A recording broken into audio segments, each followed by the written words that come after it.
What is a conceptual framework? What does it look like? Where does it go in your dissertation? Does it go in the literature review, the methodology, in between the two, somewhere else? I'm going to explain all of that by taking you through an example research project on Netflix true crime shows, and by telling you how Beyonce can be very helpful for remembering one of the key things that goes into a conceptual framework. Intrigued?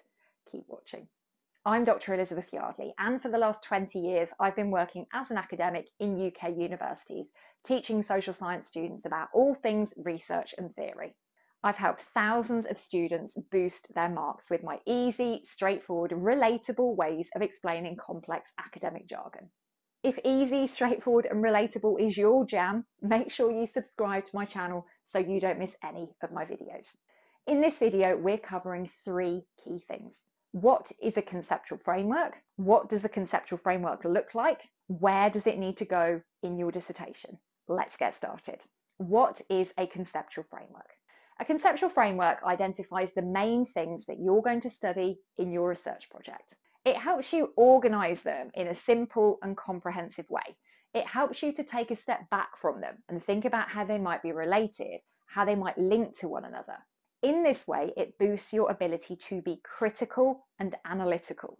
So what does it look like? A conceptual framework most commonly takes the form of a diagram where you visually represent the things that your research is looking at. Let's take a look at an example.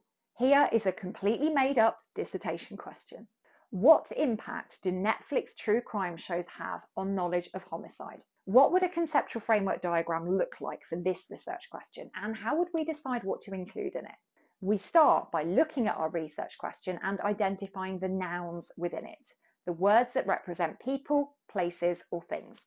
In this example, it's Netflix true crime shows and knowledge of homicide. These are our concepts. Let's get them up on the screen and I will explain why I've laid out the diagram in the way that I have.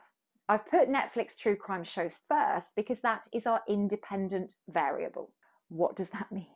The independent variable is the one thing that you're studying that influences the other thing that you're studying. That other thing being knowledge of homicide. The independent variable comes in and changes or affects something else. It helps to remember the independent variable like an independent, sassy, go-getter kind of person. It marches in, it changes things, it shakes things up. I always think of the Destiny's Child song Independent Woman when I think of an independent variable, because it helps me to remember what independent variable means. I think about it strutting in like Beyonce, having an impact, singing that song and making everyone in the room turn and look at it and go, wow, check out that independent variable doing its thing. Look at it go. Next to the independent variable, we have the dependent variable, knowledge of homicide. The dependent variable is the thing that changes or the thing that is affected. So when you introduce the independent variable, you see a change in the dependent variable. The dependent variable is dependent upon the independent variable for a change to happen. So the independent variable struts into the room and the dependent variable has a reaction to that. Something happens to our knowledge of homicide as a result of watching true crime shows. That's why we have that arrow there from the independent variable to the dependent variable, because it indicates what is causing the effect. We're not saying whether our knowledge of homicide gets better or worse. We're just saying that Netflix true crime shows have some kind of effect on our knowledge of homicide. It causes some kind of change. And if we're actually doing this for our dissertation, that is what we would have found out in our literature review. Most of what we know about violent crime like homicide comes from what we see of it in the media. So it's perfectly reasonable to develop a conceptual framework like this one. This brings me on to the third and final thing. Where exactly does your conceptual framework go in your dissertation? In my view, it should go at the end of the literature review.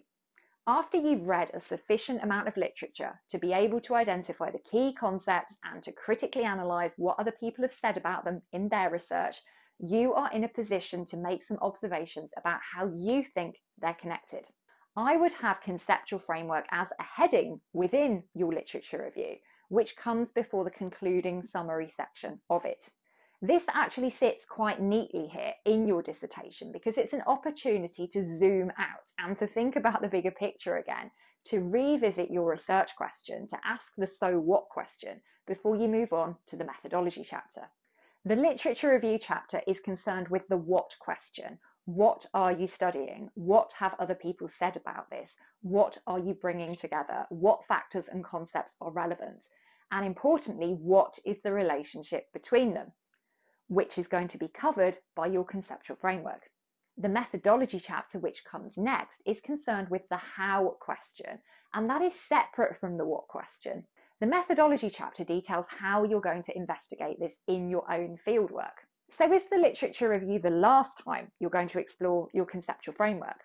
No, it certainly shouldn't be. You should be revisiting it in your discussion chapter when you're thinking critically about your own findings in relation to the existing literature.